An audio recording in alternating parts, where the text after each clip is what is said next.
प्रभाग रचनेचा परिणाम की राजकीय आकस?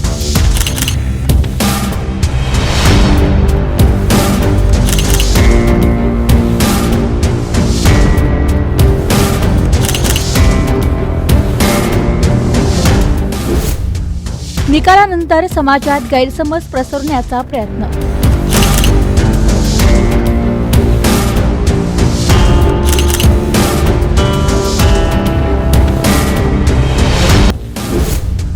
एमआयएमच्या हस्तक्षेपामुळे मतविभाजन. अहिल्यानगरमध्ये मुस्लिम उमेदवारांच्या पराभवावर प्रश्नचिन्ह.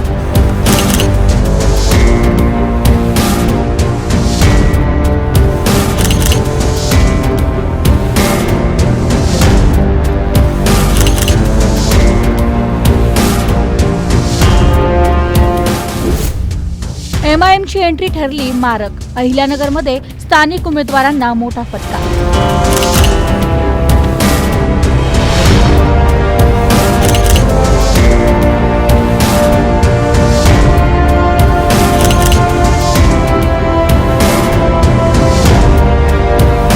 अहिल्यानगर महानगरपालिका निवडणुकीनंतर शहरातील राजकीय वातावरण तापले असून काही घटकांकडून जाणीवपूर्वक प्रचारात अपप्रचार केला जात असल्याचा आरोप होत आहे. निवडणूक निकालानंतर समाजात गैरसमज निर्माण करण्याचे प्रयत्न सुरू असल्याची चर्चा राजकीय वर्तुळावर रंगली आहे. नुकत्याच पार पडलेल्या महापालिका निवडणुकीत मुस्लिम समाजाचे 4 नगरसेवक निवडून आले असले तरी गावठाण परिसरातील सर्व मुस्लिम समाजाचे माजी नगरसेवक यावेळी पराभूत झाले. या निवडणुकीत अनेक माजी नगरसेवकांसह नव्याने राजकारणात उतरलेले सामाजिक कार्यकर्तेही रिंगणात होते. मात्र मागील निवडणुकीत 7 मुस्लिम समाजाचे नगरसेवक निवडून आले होते.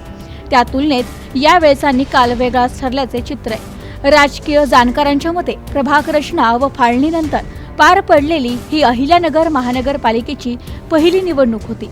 नगर शहरातील अनेक भाग 4 वेगवेगळ्या प्रभागात विभागण्यात आल्याने मतांच्या मोठ्या प्रमाणात विभाजन झाले. विशेषतः झेंडीगेट परिसर 4 प्रभागात विभागल्यामुळे मतदार संख्येत विभाजन झाले आणि त्याचा थेट परिणाम निकालावर झाल्याचे विश्लेषण व्यक्त केलं जात आहे. दरम्यान निवडणूक काळात एमआयएमच्या पक्षाचे राष्ट्रीय नेते असुद्दीन ओवेसी यांनी 2 वेळा नगर शहराला भेट देत प्रचार सभा घेतल्या होत्या. या सभांमधील भाषणांमुळे शहरातील राजकीय वातावरण तापले असून त्याचा परिणाम स्थानिक स्वराज्य निवडणुकीवर झाल्याची चर्चा आहे. राजकीय जाणकारांच्या मते या प्रचारामुळे मतांचे ध्रुवीकरण झाले आणि त्याचा फटका नगर शहरातील काही माजी नगरसेवकांसह नव्याने निवडणूक लढवण्याच्या सामाजिक कार्यकर्त्यांना बसलाय. याचबरोबर निवडणूक काळात राष्ट्रीय काँग्रेस अजित पवार या गटाचे काही पदाधिकारी एमआयएमच्या प्रचारात सक्रिय असल्याची चर्चा देखील राजकीय वर्तुळात झाली होती.